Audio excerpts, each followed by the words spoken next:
All right. The purpose of the class that we're holding today is to help those of you who've never been in the field and had the chance to cast.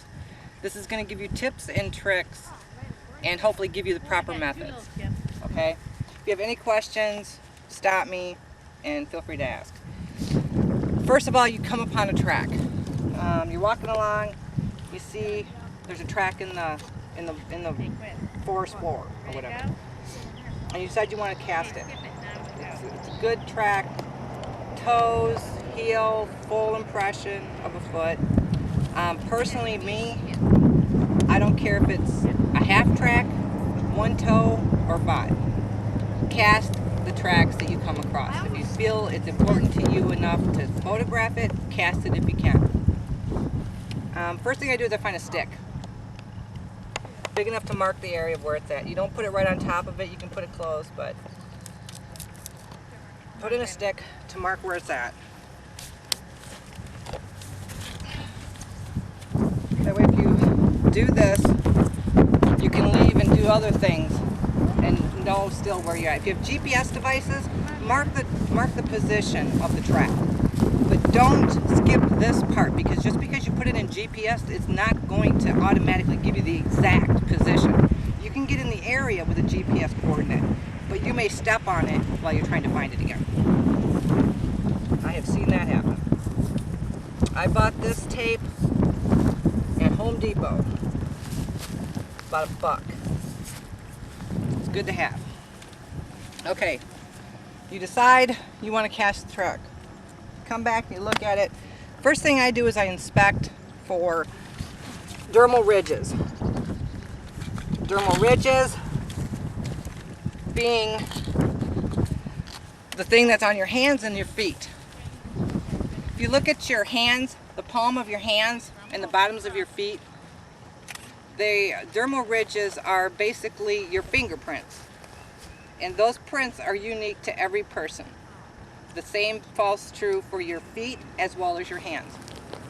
Primates are known to have dermal ridges. Got a question. Yeah. Okay, you got an animal like that that's out in the field, and the roughness of his foot's going to be like a leather anyhow.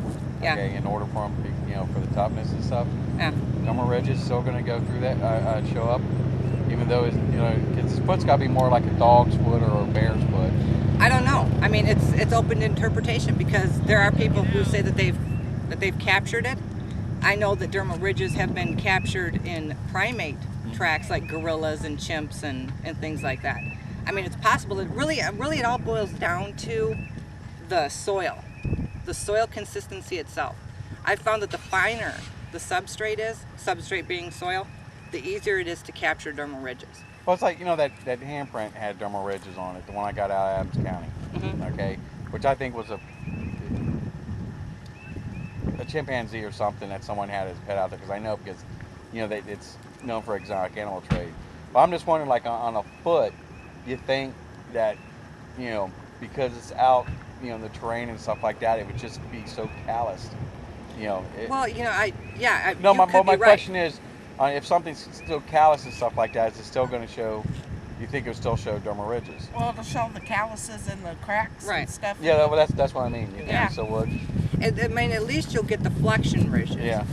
Flexion. If you hold up your hand and you look like in the palm of your hand, you see those long lines? Those are flexion creases, and those are unique to primates as well. People, you go to the palm reader and she's going to read your lifeline. She reads this. This is a flexion crease. And they're on your feet as well as your hands. I mean, it's you bring up good questions, and it's always open to interpretation. Basically, I just wanted maybe what your opinion on that was too. Right, and I think that it's something that everybody involved in this should think about when they're trying to decide whether or not to cast the print. If you don't see dermal ridges in the track, and you still think it's a good track, cast it. Oh yeah. Because not every soil is going to hold dermal ridges. Now, do you agree that most prints to heel normally will show more than most in like toe prints? Because of the way how the foot comes down? I think it depends on the type of terrain. The terrain. I mean, if it's going uphill, you're probably more likely to see the toes. I see a lot more when I'm out. I see a lot more things that look like really good, perfect heels. Coming up to like so far of the foot, But when you get up part where the toes are, unless Right. he's making that movement and stuff like that. That's why I was just wondered. You think they walk heel to toe, or it's like a strictly flat foot? I really don't know. I think Yeah. that's probably more for somebody who's into the morphology of the foot. Because I really don't know. I think it really depends on the terrain, much like humans. Yeah. I mean, we have people that are flat-footed. We have people that walk heel toe. Yeah. I know people that are pigeon-toed. So I mean, I think it really depends on the terrain and probably if there's any deformities within the foot or anything like that. Yeah. So, all right, you found the track. You want to cast it. First thing you do is grab your tape measure and your camera, your digital camera. Grab a latex glove. These gloves are your friend. If you're allergic to latex, they do have alternatives. All right, Such as? Latex free. latex free. Neoprene, These are vinyl. vinyl. Now Okay. I have a set of these. You can pick these up at any store.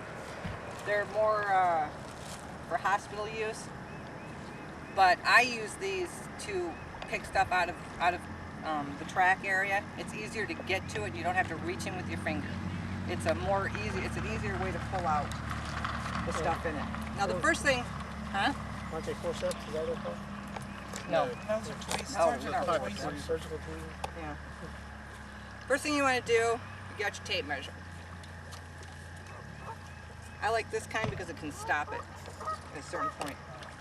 You measure length, heel to toe, and then you measure instep to the outside of the track.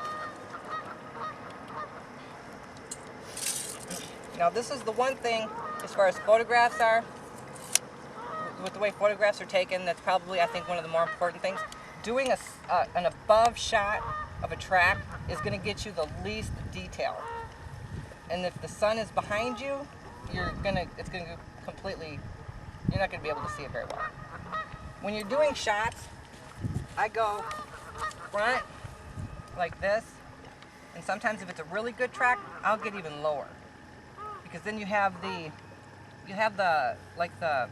shadowing and stuff of the sun, a normal shadowing. Front like this, sides, if you have the sun behind you, get as low as you can. But make sure that the sun you're not blocking the sun. Side to side. You can do a couple over the top, it'll give you a general idea of what the length is. But I would always take a picture, at least, 2 pictures showing the length from heel to toe and side to side. Okay, so you got that done. Make sure you write all that information. If you have a digital recorder, record it on your digital. Date, time, where you found it, GPS coordinates. Make sure those are locked in your thing if you've got it, and all that. The next thing you want to do is get up close to the track. You look for small stuff, but it's loose. Things that are going to interfere with the track when it's casting. So you just pull out like small twigs, anything that will come up easy and won't destroy the track. And because these girls actually were able to get their ridges in here, I'm going to make sure that we do this very well.